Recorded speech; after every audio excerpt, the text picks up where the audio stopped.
मेरे बच्चे, आज का यह दिव्य संदेश तुम्हारी माता सिर्फ तुम्हारे लिए लेकर आई है। यह संदेश तुम्हारे जीवन के उन सभी क्षणों का सार है जो तुम्हारे साथ क्षण प्रतिक्षण घटित होते हैं। इस संदेश को तुम्हें पूर्णतः विश्वास के साथ अपने हृदय में उतारना होगा। यदि तुम इस संदेश को अपने हृदय में उतारने में सक्षम हो जाते हो तो तुम्हारे जीवन की सबसे बड़ी समस्या समाप्त हो जाती है, क्योंकि इस संदेश के माध्यम से तुम्हारे जीवन की गतिविधियों की जो समस्याएं हैं उनका खात्मा किया जाएगा। मेरे बच्चे, तुम्हारी माता तुम्हारे साथ साथ मिलकर के तुम्हारे जीवन की उन व्यवस्थाओं को सुधारे जो बिगड़ी हुई है, जो अभी तक सुधर नहीं पाई है। प्रयास तुम्हारा असफल हो रहा है, तुम्हारी सफलताएं तुमसे दूर जा रही है, तुम्हारी इच्छाएं तुमसे अलग हो रही है, तुम्हारी आत्मा अब विश्वास नहीं दिला रही है। वह सोचकर परेशान है कि अब क्या होगा, आगे का जो आने वाला भविष्य है किस पर निर्भर होगा, किस तरीके से गुजरेगा। इसी तरीके की बातें तुम्हारे मन में आती है और दिन रात सोचते रहते हो। लेकिन मेरे बच्चे, सोचने से कुछ नहीं होने वाला है, जो होगा वह कर्म करने से होगा। हे कर्म करना है, अपने जीवन का सबसे विस्तृत समय और सबसे महत्तम समय अपने सामने लेकर के आना है। तुम कुछ उन चीजों को नहीं जानते हो जो तुम्हारे पीछे घटित होती है, परंतु मुझे सब ज्ञात है कि तुम्हारे पीठ पीछे क्या हो रहा है, लोग तुम्हारे साथ क्या कर रहे हैं, क्या सोच रहे हैं, तुम्हारे बारे में क्या षड्यंत्र बना रहे हैं। वह सब मुझे भली भांति याद रहता है। बस मैं तुम्हें उन चीजों से अवगत कराने के लिए ही तुम्हारे पास आहूँ, तुम्हें एक नई परिस्थिति में लेकर के तुम्हारे सामने उपस्थित करती हूँ। चाहे जैसा भी हो, बस तुम्हारे लिए बेहतर होना चाहिए, मैं यही तुम्हारे लिए प्रयास करती हूँ। लेकिन मेरे बच्चे, तुम कुछ अच्छे तरीके से कार्य नहीं करते हो, मेरी बात को भी नहीं मानते हो। मैं तुम्हारे लिए अच्छे अच्छे संदेश लेकर के आती हूँ, तुम्हारे लिए अच्छी सीख लेकर के आती हूँ, मैं अपना इतना कीमती समय निकाल करके आती हूँ, परंतु तुम लोग मुझे छोड़कर चले जाते हो, मेरे संदेश को अपनी नजरों से अनदेखा कर देते हो। जिन नजरों का सृजन मैंने किया है, मेरी शक्तियों द्वारा तुम्हारा निर्माण हुआ है और एक एक अंग में तुम्हारा सृजन किया है, इस अंग से तुम मेरे संदेश को अनदेखा करते हुए चले जाते हो और मुझ पर यान नहीं देते हो। मुझे बहुत दुख होता है, बड़ी पीड़ा होती है तुम्हारी ऐसी हरकतों से, क्योंकि मैं तुम्हारे लिए कुछ सोच कर रखी हूँ, तुम्हारे जीवन को सुरक्षित करने के लिए, तुम्हें सावधान करने के लिए, तुम्हारे जीवन में खुशियाँ बनाने के लिए, परंतु तुम मेरी बात पर ध्यान नहीं देते हो, अपनी ही मस्ती में, अपने ही रंग में मस्त रहते हो। यह अच्छी बात नहीं है, तुम्हें मुझ पर भी ध्यान देना चाहिए। मेरे बच्चे, तुम्हारा शत्रु अपने घर में तुम्हारे लिए एक बहुत बड़ा षड्यंत्र रच रहे हैं। वह षड्यंत्र बहुत ही गंभीर है, क्योंकि उसे जानकर तुम्हारे होश उड़ जाएंगे, तुम्हारे पैरों तले से जमीन भी खिसक सकती है। तुम सोचने पर मजबूर हो जाओगे। एक बार तुम अपनी सांस को रोककर 1000 बार सोचो कि मेरे पीठ पीछे क्या हो रहा है। मैंने सोचा नहीं था, मैंने तो अपनी श्रद्धा और निष्ठा सब अपने कार्य पर लगाए हुए थे, परंतु मेरे पीछे मुझे बर्बाद करने के लिए, मुझे बिगाड़ने के लिए मेरे शत्रु लगे हुए हैं। मुझे ज्ञात नहीं था, परंतु आज मेरी माता ने मुझे सावधान कर दिया है। इस संदेश के माध्यम से ऐसा ही तुम सोचोगे। इस संदेश को अंत तक पूरा देखना, पूरा समझना, अन्यथा तुम्हारा बहुत बड़ा नुकसान भी हो सकता है। फिर बाद में मुझसे मत कहना। मेरे बच्चे, हारना और जीतना तो लगा ही रहता है। जिसके भाग्य में जीतना होता है तो वह जीत जाता है, और इसके भाग्य में हारना होता है तो वह हार जाता है। परंतु इस पर बहुत ज्यादा विचार करने की आवश्यकता नहीं है, क्योंकि तुमने ज्यादा मेहनत की होगी, अच्छे तरीके से मेहनत की होगी तो तुम जीत ही जाओगे। परंतु जब तुमने सही तरीके से कार्य नहीं किया होगा और उस पर ध्यान से अपनी प्रतिक्रिया नहीं व्यक्त की होगी तो हार तो निश्चित ही है। मेरे बच्चे, इस संदेश में और आगे बढ़ने से पहले तुम्हारी माता तुमसे एक छोटी सी विनती कर रही है। यदि मेरी यह विनती स्वीकार करते हो, तुम मेरे इस संदेश को तुरंत लाइक करके हमारे चैनल को सब्सक्राइब करके कमेंट में जय हो माता रानी अवश्य लिख दीजिए। जैसे ही तुम मेरे नाम को इस कमेंट में लिखोगे, वैसे ही तुम्हारे ऊपर और तुम्हारे परिवार के ऊपर मेरी विशेष कृपा होनी प्रारंभ हो जाएगी। लेकिन मैं इसी क्षण की प्रतीक्षा करती रहती हूँ कि कोई मेरा भक्त आए और मेरे द्वारा बताए गए मार्ग पर चले, जैसा मैं चाहूं वैसा करें तो मुझे अच्छा लगता है। मेरे बच्चे, तुम अपनी लगन और अपनी मेहनत में सदैव तत्पर रहते हो, ना किसी से मतलब रखते हो, ना किसी से कुछ पूछते हो और ना ही किसी से जानकारी लेते हो, क्योंकि उतना तो तुम्हें जानकारी है ही जितना कि तुम किसी से और से पूछते हो, क्योंकि तुम्हारे दिमाग को इतना तेज कर दिया गया है। तुमने अपने दिमाग को इतना तेज कर लिया है और उसमें हर चीज तुम्हारे मन में आ जाती है। तुम जो सोचते हो वह तुम्हारे दिमाग में आ जाता है।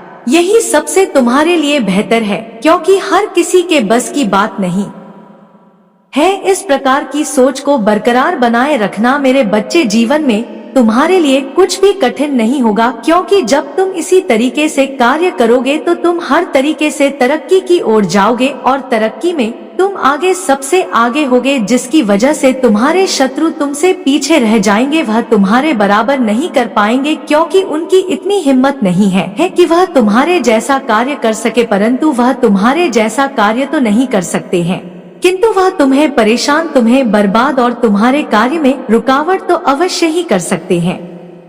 इतना तो करेंगे ही, चाहे जो भी हो जाए, चाहे जहां से भी हो जाए, तुम्हारे लिए वह षड्यंत्र बनाएंगे। क्योंकि मेरे बच्चे, मैंने देखा है, बहुत अच्छे से खुलासा किया है उनके घर में जाकर, जो तुम्हारा शत्रु है। जब मैं उनके घरों में गई तो मैंने देखा कि वह सभी लोग तुम्हारे खिलाफ एक बहुत बड़ा षड्यंत्र बना रहे हैं, एक बहुत बड़ी साजिश बना रहे हैं, जिसमें तुम्हारा बर्बाद होना तो निश्चित ही है। उनकी ऐसी चाल को देखकर मैं भी हैरान रह गई और मैं भी एक बार सोच में पड़ गई कि इंसान भी इस तरीके की सोच रखते हैं। थोड़ी सी बात हो जाने पर, थोड़ी सी अनबन हो जाने पर इतना बड़ा किसी के लिए षड्यंत्र नहीं बनाया जाता है, इतनी भयंकर योजना का निर्माण नहीं किया जाता है, क्योंकि यह तो सिर्फ उसके लिए होता है जो तुम्हारे जान के पीछे पड़ा होता है, जो तुम्हें जान से मारना चाहता है, उसी के लिए ऐसी योजना बनाई जाती है। लेकिन मेरे बच्चे, उन्होंने जिस प्रकार से तुम्हारे बारे में षड्यंत्र रचा है, मैंने देखा है, मुझे बहुत दुख हुआ है कि मेरी इस बनाई गई दुनिया में इस प्रकार के भी लोग जीवित है, क्योंकि उन्हें तो ऐसा नहीं करना चाहिए, ना तो उन्हें यहाँ तक पहुँचना चाहिए। उन्हें तो चुल्लू भर पानी में डूब के मर जाना चाहिए, क्योंकि जिस प्रकार की वह हरकत करते हैं वह बहुत ही निंदनीय और निरर्थक है। मेरे बच्चे, यदि तुम इन सब से सावधान रहोगे, इन सब से सतर्क रहोगे, तो तुम्हारी जीत निश्चित है। तुम अपने जीवन में कभी धोखा नहीं खाओगे और ना ही तुम कभी संगीत हारोगे, क्योंकि तुम्हारी बराबरी नहीं कर सकते हैं, तुम्हारे जैसा कार्य नहीं कर सकते हैं, तुम्हारे जैसा नहीं बन सकते हैं, क्योंकि तुम बहुत ही धैर्यवान व्यक्ति हो। तुम्हारे अंदर एक बहुत बड़ा धैर्य पनप रहा है, जो सभी का सुचारू रूप से संचार कर रहा है। मेरे बच्चे, तुम्हारे बारे में जिस प्रकार की बातें मैंने तुम्हारे शत्रु के घर में सुनी है, यदि तुम भी सुन लोगे तो तुम्हारे पैरों तले से जमीन खिसक जाएगी और तुम एक बार रोने के लिए मजबूर हो जाओगे, क्योंकि तुमने ऐसा कभी सोचा नहीं था कि तुम्हारे बारे में कोई ऐसा सोचेगा। आज तक तुमने अपने शत्रुओं के साथ भी भलाई की है, उन्हें कभी भी किसी तरीके से परेशान नहीं किया है। जब तुम अपने शत्रुओं के बारे में जानोगे तो तुम पूरी तरह से चौंक जाओगे, क्योंकि चौंक जाने वाली बात ही है। क्योंकि मेरे बच्चे, तुम्हें तो लड़ाई झगड़े का समय मिलता ही नहीं है, इसलिए तुम यह सब सोचते नहीं हो और ना ही करते हो। तुमने उन्हें आगे बढ़ाया, उनकी जीत के साथ तुमने अपना प्रस्ताव रखा, परंतु उन्होंने तुम्हारे साथ सदा छल करने के बारे में सोचा। उन्होंने तुम्हें इस प्रकार से मिटाने का प्रयास किया और आगे भी करते रहेंगे जब तक कि तुम्हें नहीं देंगे। लेकिन मेरे बच्चे, तुम्हें मिटाने के लिए उनके अंदर बहुत बड़ी हस्ती होनी चाहिए, क्योंकि मिटाता वही है जिसके अंदर सब कुछ समाहित होता है, जो सर्वशक्तिमान होता है। ईश्वर के अलावा कोई किसी को मिटा नहीं सकता है, परंतु मन में इच्छाएं रख करके चाहे जो कोई घूम सकता है कि इच्छाओं को तो कुछ कहा नहीं जा सकता है, क्योंकि वह अपने मन के हैं। उनके मन में जो इच्छा आएगी वह वही करेंगे। मेरे बच्चे, यदि तुम उनकी बातें सुन लो तो तुम्हारे रोंगटे खड़े हो जाएंगे। तुमने सदैव अच्छा किया, अच्छे रास्ते पर ले जाने का प्रयास किया। उन्होंने तुम्हें नीचा दिखाया, तुम्हें इस प्रकार से नीचा दिखाया कि तुम्हारे लिए कुछ भी कर पाना संभव नहीं है। मेरे बच्चे, तुम्हारे शत्रु ने पूरे परिवार के साथ जो बड़ा कृत्य करने के बारे में सोचा है वह उन्हें नहीं सोचना चाहिए, क्योंकि जीवन में जीने का सभी का अधिकार है। सभी को अपने तरीके से अपने जीवन को जीना चाहिए। किसी के जीवन में हस्तक्षेप नहीं करना चाहिए। यदि वह अच्छे तरीके से अपने जीवन का यापन कर रहा है और अच्छे तरीके से अपने जीवन में खुशियों का यापन कर रहा है, उसके जीवन में कोई विघ्न नहीं डाल चाहिए। यदि कोई ऐसा करता है तो वह बहुत बड़ा पाप का भागी बनता है। जहाँ तक हो सके उसे अपने आगे की ओर प्रस्थान करना चाहिए, लेकिन तुम्हें वह परेशान करना चाहता है, तुम्हारी व्यवस्थाओं को भंग करना चाहता है। उसकी इस मंशा को तुम जानकर बहुत ही ज्यादा रोने लगे, क्योंकि मैंने अपनी आंखों से देखा, अपने कानों से सुना है। पूरे परिवार के साथ में उन्होंने जो षड्यंत्र बनाया है वह तुम्हारे लिए बहुत दर्दनाक है। मेरे बच्चे, कोई मेहनत नहीं करना चाहता है कि मैं भी इतनी मेहनत करूं, दिन रात एक कर दूं, अपने शरीर के जितने भी अंग हैं उन्हें हराक रख दूं और पसीना पसीना हो जाऊं। यदि वह इतना कार्य कर लेता है तो उसके लिए सब कुछ कर पाना संभव रहता। मेरे बच्चे लोगों का यही सबसे बड़ा एक उद्देश्य होता है कि वह बेवजह किसी को परेशान नहीं करते हैं और ना ही किसी के पीछे हाथ धोकर पीछे पड़ते हैं।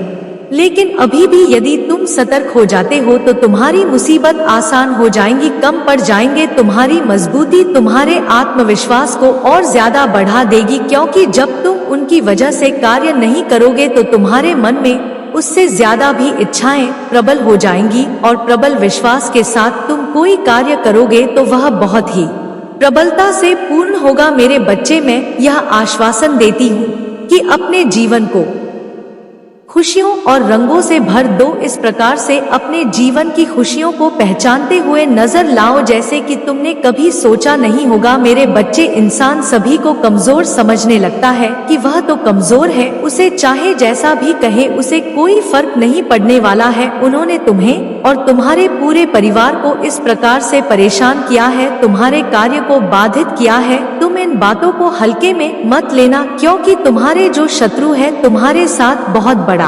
षड्यंत्र रचकर तुम्हें फंसाने का, तुम्हें बर्बाद करने का, तुम्हारे कार्य को रोकने का जो भी तुम कार्य कर रहे हो वहां से तुम्हें नीचे गिराने का पूर्ण रूप से प्रयास करेंगे। तुम अपने आप को इस तरीके से मजबूत कर लेना, अपने हौसले को इस तरीके से बुलंद कर लेना कि कोई चाहकर भी तुम्हारे कार्य को ना रोक सके, तुम्हें परेशान ना कर सके। उसके लिए तुम्हें अपने आप को मजबूत करना होगा। बाकी तो तुम्हारी माता है जो स्वयं सब कुछ देख लेंगी। मेरे बच्चे, तुम्हारे जीवन को सुधार करने के लिए, तुम्हारे जीवन की आवश्यकताओं को पूर्ण करने के लिए मैं सदैव तत्पर रहूंगी। तुम्हारे लिए आसान रास्ता सभी उन चीजों को उन मूलन तरीकों से तुम्हारे सामने लाकर के रख दूंगी। जीवन का सबसे महत्वपूर्ण हिस्सा तुम्हारे आगे आएगा और तुम उन सब चीजों से भली भांति अवगत हो जाओगे जो तुम्हारे जीवन की सर्वोपरि इकाई है। क्योंकि मेरे बच्चे, यदि तुम सर्वोपरि के स्थान पर सर्वोपरि कार्य के बारे में सोचते हो तो वह पूर्ण नहीं होता है। जीवन में तुमने आज तक बहुत कुछ किया है, परंतु अब आगे और भी तुम्हें बहुत ही सरल तरीके से करना होगा। यदि तुम सरल तरीके से कार्य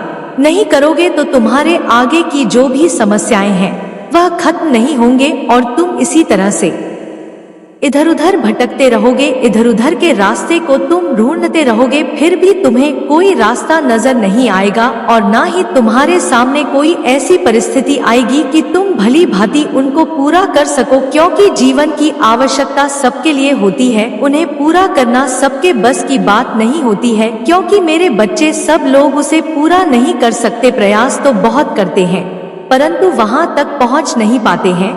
जब वहां तक पहुंच नहीं पाओगे तो तुम आवश्यकताओं को पूर्ण कैसे कर पाओगे? जब आवश्यकताओं को पूर्ण नहीं कर पाओगे तो तुम्हारा जीवन एक बहुत ही नरक की भांति हो जाएगा, बहुत ही बेकार लगेगा तुम्हें जब तुम्हारे सामने व्यवस्थाएं उपलब्ध हो। क्योंकि जीवन में सबको अच्छा सुख, अच्छे सुविधा, अच्छा शौक रहता है, परंतु उनके सही उन्मूलन के बारे में जानकारी नहीं होती है। जब तुम्हें ठीक तरीके से किसी के बारे में जानकारी नहीं है तो तुम आगे क्या करोगे? जब तुम आगे कुछ नहीं कर पाओगे तो तुम्हारा भविष्य तुमसे दूर रह जाएगा, तुम वहां तक पहुंच नहीं पाओगे। से जी रहे हो तुम्हें वैसे ही जीना पड़ेगा। लेकिन मेरे बच्चे, तुम्हें वैसे नहीं जीना है तुम्हें।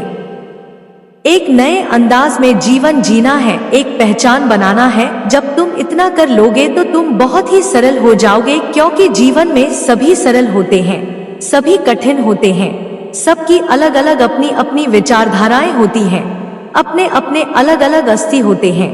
यदि तुम ऐसा कर लेते हो तो तुम्हारे जीवन की समस्त इच्छाएं स्वयं ही पूरे होने लगते हैं, क्योंकि तुम इच्छाओं के विपरीत कोई कार्य नहीं करते हो। जितनी ही तुम्हारी इच्छा होती है उतना ही कार्य करते हो, और उतने ही कार्य में तुम खुश भी रहते हो। मेरे बच्चे, तुम्हें ज्यादा की इच्छा नहीं है और ना ही लालच तुम्हारे भीतर है। तुम बस यह चाहते हो कि मुझे किसी ना किसी तरीके से इनका निर्वाहन करना है, और फिर तुम सही तरीके से निर्वाहन भी करते हो, क्योंकि जीवन में यदि तुम इस प्रकार से डर जाओगे और इस प्रकार से हार मान जाओगे तो तुम्हारे लिए जीवन जीना असंभव हो जाएगा। और जब असंभव हो जाएगा तो तुम्हारी सहायता करने के लिए कोई नहीं आएगा, और तुम्हारी समझ में नहीं आएगा कि मैं अब क्या करूं, किस तरीके से इस प्रक्रिया को पूर्ण करूं, क्योंकि मैं तो आज तक इस प्रक्रिया को अपने जीवन में देखा ही नहीं है, परंतु आज मैं इस प्रक्रिया को देख रहा हूं। मेरे बच्चे, यदि तुम्हें अपनी माता पर विश्वास है और उनकी महिमा पर आस्था है, पूर्ण रूप से निष्ठा है, तो कमेंट हाँ लिखो, और लिखो कि आज मेरी माता ने मेरे जीवन के बारे में विस्तार पूर्वक जो निचोड़ निकला है वह सब सत्य है। आज उन्होंने इस प्रकार से प्रदर्शन किया है, मेरे जीवन का अलंकरण किया है कि मैं किसी को बता नहीं सकता हूँ। आज उन्होंने मेरे अंदर इतनी खुशी उत्पन्न कर दी है कि मैं किसी को बयान नहीं कर सकता हूँ। मैं जिस अंधविश्वास में जी रहा था, जिस तरीके से अपने जीवन को देख रहा था, मुझे ऐसा लगता कि मैं आगे चलकर क्या करूंगा, आगे मैं अपने परिवार को किस प्रकार से चलाऊंगा, और आगे चलकर मैं कैसे कैसे कार्य करूंगा, मुझे कुछ भी समझ नहीं आ रहा था। परंतु उतने में मेरी माता ने मेरी पुकार सुन ली। मैं बहुत दिनों से अपनी माता की विनती कर रहा था, उनकी पूजा कर रहा था और उनके सामने अपनी समस्याओं को रख रहा था, परंतु मेरी प्रार्थना अंत तक पहुंच नहीं पा रही थी। किंतु अब काफी समय के बाद मेरी समस्या मेरी माता तक पहुंच गई है। जब उन्होंने मेरी समस्याओं के बारे में देखा तब उन्होंने संतुष्ट करने का प्रयास किया, और पूर्णता है मेरे पास आकर के मुझे संदेश के माध्यम से मेरे जीवन का विस्तार पूर्वक विश्लेषण किया। आज मुझे प्रसन्नता हो रही है उनके संदेश को सुनकर, क्योंकि उन्होंने मेरे लिए इतना समय निकालकर जो यह सारांश मेरे लिए लिखित रूप में लेकर के आई है, उससे मुझे बहुत अच्छा लग रहा है। क्योंकि यह जब समय के अनुसार मेरे परिवर्तित होता तो मुझे दुख होता, परंतु आज मेरी माता मेरे समय आने के पूर्व ही मेरी समस्याओं और मेरे जीवन के सुखों के बारे में बता रही है। मुझे बहुत अच्छा लग रहा है। उन्होंने आज यह मुझसे बताया है कि यह मेरी सभी परेशानियों और सभी दिक्कतों को दूर कर दिया जाएगा। यह बात जानकर मुझे बहुत प्रसन्नता हो रही है। मैं बहुत खुश हूँ। मैं अपनी माता का किस प्रकार से धन्यवाद करूँ, मैं कैसे उनका अभिनंदन करूँ, मुझे कुछ समझ में नहीं आ रहा है। आज मेरी खुशी का ठिकाना नहीं है, परंतु मैं करूँ तो क्या करूँ। आज उन्होंने मेरे जीवन का संपूर्ण आकलन इस प्रकार से निकालकर मेरे सामने रखी है कि मुझे खुशी हो रही है। ऐसा कोई करने वाला नहीं था। मैंने बहुत प्रयास किया, मैंने बहुत तांत्रिकों से संपर्क किया, उनके पास गया और जो ज्योतिषी है उनके पास भी मैं गया, किंतु उन्होंने भी मेरे जीवन का विस्तार पूर्वक आकलन नहीं कर पाए और ना ही तो मेरे बारे में कुछ बता पाए। मैं वहां से निराश होकर लौट आया और मेरा व्यर्थ में धन भी खर्च हो गया, किंतु उन्होंने मेरे बारे में कुछ भी जानकारी नहीं निकाल पाए हैं। परंतु आज मेरी माता आज मेरे सामने ऐसे ही उपस्थित हो गई, जिस प्रकार से उन्होंने मेरे जीवन में प्रवेश ली है, मुझे अच्छा लग रहा है। आज का यह जो संदेश मुझे प्राप्त हुआ है वह मेरे लिए बहुत बेहतर है। मैंने ऐसे बहुत सारे संदेश सुने हैं जो मेरे जीवन के लिए लाभकारी नहीं है लाभकारी ना होने के कारण मेरे जीवन का सबसे बड़ा समय मुझसे निकल गया, क्योंकि मैं इतना समय इन सब चीजों के लिए निकल रहा था, परंतु मुझे कोई लाभ नहीं मिल रहा था। मेरे जीवन का कोई सारांश मुझे नहीं बता रहा था। मैं यह जानना चाहता था कि मेरे जीवन में जो यह परेशानी चल रही है, जो यह समस्या चल रही है, मैं इसका निवारण कैसे करूं, इन समस्याओं को कैसे दूर करूं। और कब मेरे जीवन के यह दुख समाप्त होंगे और कब मेरे जीवन में खुशियाँ आएंगी, मेरा जीवन कब अच्छे तरीके से चलेगा। मैं यह सब जानने का प्रयास कर रहा था, लेकिन आज तक मुझे कोई बताने वाला नहीं मिला। जब मुझे बताने वाला नहीं मिला तब मैं अपनी माता का स्मरण करते हुए उनके आगे अपनी मनोकामनाएं को रखा और जैसे ही मैंने अपनी मनोकामना को उनके आगे रखा उसके बाद कुछ ही क्षण में मुझे यह संदेश प्राप्त होता है जो मेरे जीवन की सभी समस्याओं को दूर करने का एक सबसे बड़ा मूल्य भाग होता है। मुझे खुशी है, मुझे बहुत ज्यादा अपनी माता के संदेश को प्राप्त करके आज मैं उनका वंदन और अभिनंदन करता हूँ। उनके चरण में बार बार अपनी वंदन करता हूँ। उनके चरण में मैं अपने स्थान को ग्रहण करना चाहूँ। यदि वह मुझ पर प्रसन्न है तो मुझे अपना चरणों का स्थान अवश्य दे दे, क्योंकि मैं उनके चरणों की धूल अपने माथे पर रखकर लेकर के चलना चाहता हूँ। आज मेरे जीवन का सबसे महत्तम दिन है क्योंकि आज मेरी माता मेरे सामने है। मुझे बहुत अच्छा लग रहा है उनकी छवि को देखते हुए, उनके पवित्र सुंदर मनोहर दृश्य को देखकर आज मेरा हृदय बहुत ही ज्यादा खुश हो गया है। मैं अब यह सब चीज उनके लिए नहीं अपने लिए बयां कर रहा हूँ। मेरे बच्चे, आज तुमने जो भी यह सब वाक्य कहे हैं, जो भी बातें कही हैं, वह सब तो ठीक है, परंतु तुम्हें इतना ज्यादा परेशान होने की जरूरत नहीं है। बस तुम अपने जीवन को सही तरीके से जियो, अपने जीवन में खुशियाँ मनाओ, अपने बाल बच्चों को देखो, अपने पति को देखो, अपने माता पिता को देखो, जैसा भी जो तुम्हारे परिवार में हो उनके सभी का अच्छे तरीके से ध्यान रखो, उनकी आवश्यकताओं को पूरा करो। यदि तुम उनकी आवश्यकताओं को पूरा कर लेते हो तो मेरे लिए भी बहुत खुशी होगी कि मेरी संतान, जिन्हें मैंने जो सीख दी है वह अब सही तरीके से कार्य कर रहे हैं और अपने जीवन को अच्छे तरीके से जी रहे हैं। वह किसी को देखकर उसके सौंदर्य पर मोहित हो जाता है। वह यह नहीं सोचता है कि मैं जिससे प्रेम करता हूँ इस पर ही अपना सब कुछ न्यौछावर करो। वह तो सिर्फ दूसरे की सुंदरता को देखकर उस पर मोहित हो जाता है, उसे पाने की इच्छा अपने मन में लेकर के आता है और वह उसके पीछे पड़ जाता है। उसके लिए उसे कुछ भी करना पड़ जाए। मेरे बच्चे, यह प्रेम नहीं हो सकता है, यह तो मन की इच्छा है, मन की तृप्ति है। सिर्फ मन की तृप्ति को तृप्त करने के लिए ही ऐसे विचार मन में आते हैं और मन का यह भोग विलास के जो विचार हैं ऐसे ही लोगों को आते हैं जो यह सोच कर रह सकते हैं। लेकिन मेरे बच्चे, कभी तुमने यह सोचा है जो यह हाड़ मांस का शरीर है उस पर जो चढ़ी हुई चमड़ी है उसकी सुंदरता की या बखान किया जा सकता है? जब यह शरीर बूढ़ा हो जाता है तब इसे कोई नहीं पूछता है और ना ही इसकी सुंदरता की कोई बात करता है। कोई यह नहीं कहता है कि यह इतना सुंदर है, यह वह उतना सुंदर नहीं है। फिर उसकी तरफ कोई मुख नहीं करके देखता है। जब तक कि उसका शरीर जवान रहता है तब तक लोग उसकी तरफ देखते हैं। ठीक उसी प्रकार से तुम्हारी भी हालत हो जाती है। जब तुम बूढ़े होते हो तो तुम्हारी यही चमड़ी सी कुड़ाई देने लगती है और जब हड्डियां दिखाई देने लगते हैं तो लोग उसकी तरफ आंखें ही नहीं करते हैं। इसलिए मेरे बच्चे, मैं तुम्हें बता रही हूँ, यह मोह माया का संसार है, इसमें ज्यादा प्रेम की लिप्सा में मत पड़ो। ईश्वर का ध्यान करो, चिंतन करो, अपने भविष्य की तरफ पूरा ध्यान दो, क्योंकि यदि तुम अपने भविष्य की तरफ पूर्णतः ध्यान नहीं दोगे तो आगे चलकर तुम्हारे लिए दिक्कतें खड़ी होगी। क्योंकि जब तुम्हारे पास पर्याप्त साधन नहीं हो पाएंगे, पर्याप्त रूप में धन नहीं हो पाएगा, पर्याप्त रूप में तुम्हें नौकरी नहीं मिल पाएगी, तब भी तो तुम सोचोगे कि हे माता, मुझे इतनी मेहनत करने पर भी कुछ प्राप्त क्यों नहीं हो रहा है। लेकिन मेरे बच्चे, तुमने यह नहीं सोचा कि जिस समय पर मुझे ज्ञान अर्जित करना चाहिए था, जिस समय पर मुझे आगे बढ़ना चाहिए, उस समय मैं प्रेम में पड़ा हुआ था। आज तुम्हारे पास वह योग्यता नहीं है कि मैं तुम्हें कुछ दे सकूं, तो मैं किस आधार पर तुम्हें दे सकती हूँ? यही तो मेरी सबसे बड़ी विस्तृत बातें हैं। मैं जो बताती हूँ वह सत्य बताती हूँ, भले ही किसी को बुरा लगे, परंतु एक एक सच्चाई में सभी के सामने ला कर के रखती हूँ।